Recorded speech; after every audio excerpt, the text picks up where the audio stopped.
Hey folks, today's story is about the Mary King's Close in Edinburgh, Scotland, is one of the city's most mysterious and haunted historical sites.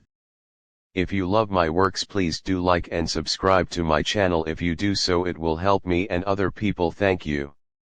Let's start. Mary King's story combines the tragedy of the plague, urban myths, and eerie encounters, creating a compelling narrative of life and death in 17th century Edinburgh.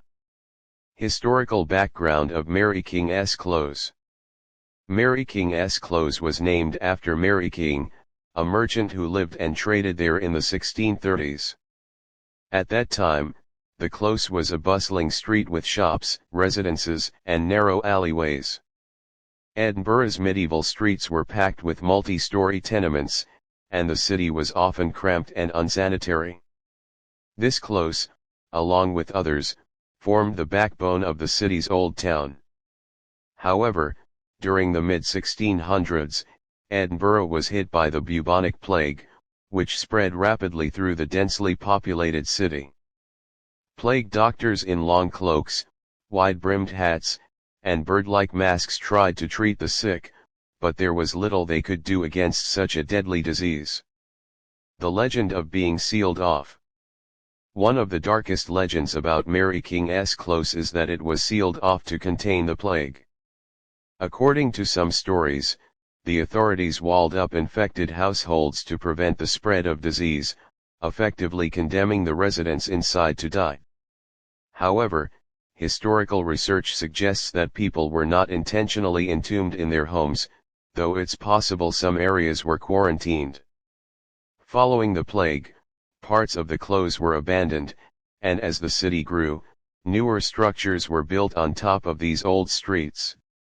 Mary King's Close was eventually buried under government buildings, leaving its eerie, abandoned corridors beneath the city streets. Rediscovery and reopening. In the early 20th century, workers rediscovered Mary King's Close during building renovations. Despite its haunted reputation, it remained hidden until it opened to the public as a historical site in 2003. Visitors are now able to explore the dimly lit rooms and narrow passageways that hold the close's chilling history. The hauntings of Mary King's Close. Since its reopening, Mary King's Close has earned a reputation as one of the most haunted places in Scotland, with numerous reported ghost sightings and paranormal events. The Plague Doctor. Many visitors and guides report seeing the ghost of a plague doctor lurking in the shadows. Dressed in the distinctive garb of a 17th century physician, a long black cloak, a hat, and a bird-like mask with a beak, the figure is often spotted out of the corner of the eye. When people try to look directly at him, he disappears. The spirit is said to move silently through the close, especially in the areas once used to treat the infected. The spirit of Annie. One of the most famous and enduring stories of Mary King's Close is that of Annie, a little girl's ghost. In the 1990s, Japanese psychic Iko Jibo visited Mary King's Close and reported feeling the presence of a young girl in one of the rooms. The spirit identified herself as Annie and said she had been left alone to die during the plague. Annie expressed sadness over losing her doll, which comforted her before she was separated from her family. Since then, visitors from all over the world have left dolls, toys, and coins in that room as offerings to Annie's spirit, hoping to give her some peace. People who enter Annie's room often report feeling sudden coldness, an overwhelming sadness, and a strange sensation of being watched. Shadowy figures and disembodied voices.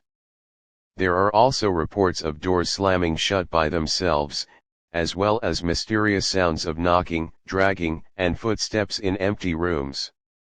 Visitors often say they feel as though they're not alone in the close, even if they're the only ones present. Other spirits. Numerous other ghosts are said to haunt Mary King's Close. Some claim to have seen the ghost of Mary King herself, the street's namesake. Others report encounters with spirits of plague victims who were left behind during the city's darkest times. These spirits are said to reenact their final moments, often appearing in period clothing and disappearing when approached. Paranormal investigations and evidence. Due to its haunted reputation, Mary King's Close has been the subject of many paranormal investigations. Teams have used EVP electronic voice phenomena equipment to capture ghostly voices, with some recordings featuring faint whispers and chilling phrases. Thermal cameras have captured unexplained cold spots, and motion sensors have detected movement in empty rooms. On guided tours, guests often document their own experiences, with photos capturing odd mists, orbs, and even shadowy figures that were not visible at the time. These occurrences have helped solidify the Close's reputation as a truly haunted place, sparking continued interest from ghost hunters, paranormal enthusiasts, and skeptics alike. The experience today.